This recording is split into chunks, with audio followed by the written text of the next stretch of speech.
Hey everybody, welcome back to the Huddle, the Review.com's weekly sports show. I'm Rob Todor, Executive Editor of the Alliance Review, joined as always by Mike Brown, Sports Editor.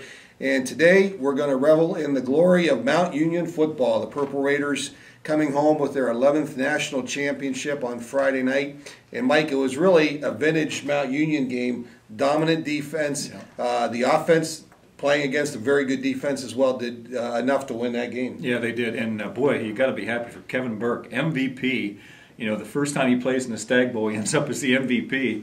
You know, that's just what a great performance. You know, like you said, Rob, the defense came to play. That was the steadying influence all year long. You know, and their offense was really good too. But in this game, you know, there was a little bit of a lull there with the offense for the second week in a row. And you're sitting there going, wow, the game was kind of hanging there for a while. And then Mount got it going, as they always do, and won their 11th national title. When St. Thomas got it to within 14-10 in the third quarter, that game was really in the balance there. And I thought, and Mount Union answered the St. Thomas field goal with an 80-yard touchdown drive, and I really thought that reestablished their dominance in the game. I totally agree with that. I think that got a confidence level back with them because I think, you know, even though you're good, when you get in a game like that, you get certain situations, you get the momentum going on the other way, and you start to doubt yourself. And I think that got the confidence back in their corner.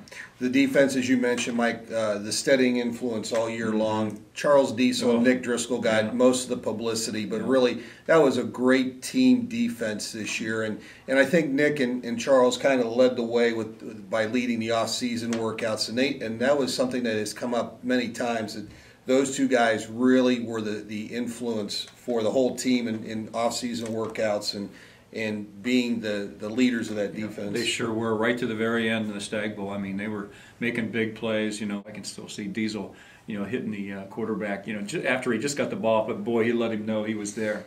And plays like that, those are the things you think back. It's like, man, what a great defense. And they've had so many good defenses over the years, but this has to be right up there with the best of them. Yeah, absolutely. Now, going to the off season, obviously everybody wants to talk about what can they do in 2013 to win a 12th national championship.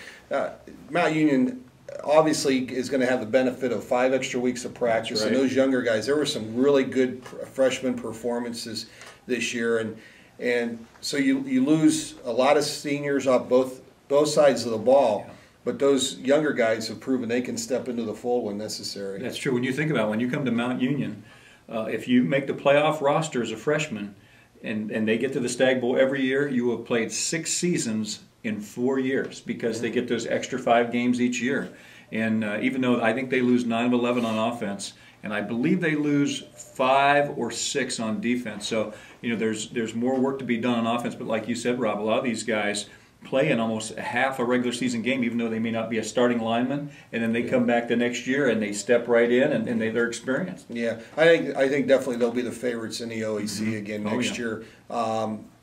Well, whether they're the favorites on the national stage, I think St. Thomas brings back a lot. I think Mary Hardin Baylor brings back a lot too. So it's going to be, it might be a wide open national race next year because of all the talent that Mount Union loses. But again, it's just how it plays out. And, that's right. And if anything, we've learned never to doubt. Never count them out. That's right. Don't be surprised if they're there again. And it was it was really nice on the field the other night, you know, all the reports and things that Coach Karras celebrating there with, you know, his grandson and just having a good time on the field. You really like to see that for them because, you know, these guys put in so much time. That is, you know, for the great programs in the nation, it has to be a year-long commitment with recruiting and everything they put in, and to see them enjoy that crowning moment is extra special for, I think, all Mount Union fans.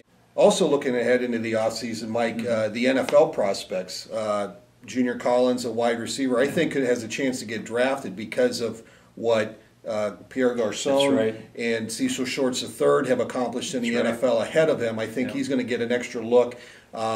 Kyle Miller has been undrafted, and he made the Dolphins roster this year. So I think Charles Diesel has a chance. So he may not get drafted, but I think he's going to get a look-see. I totally agree with that, and I think the NFL teams now see that when you get a guy from Mount Union, you're not getting a typical Division III football player. You're getting a guy who has come through a great program, and it's disciplined, and these guys can step right in, and it's proof in the pudding. We've got 3 guys, you know, from Mount Union in the NFL right now. Yeah, so I think it's going to be a great off-season. I think, you know, it's Early September, they host Franklin in the season opener in 2013, but I think it's going to be a fun off season for Mount Union. So make sure you check the review every day. We'll have updates as things develop in the off season, and of course we'll have full coverage of spring football practice and again next fall. So it's been a great run. Congratulations to the Purple Raiders. Absolutely.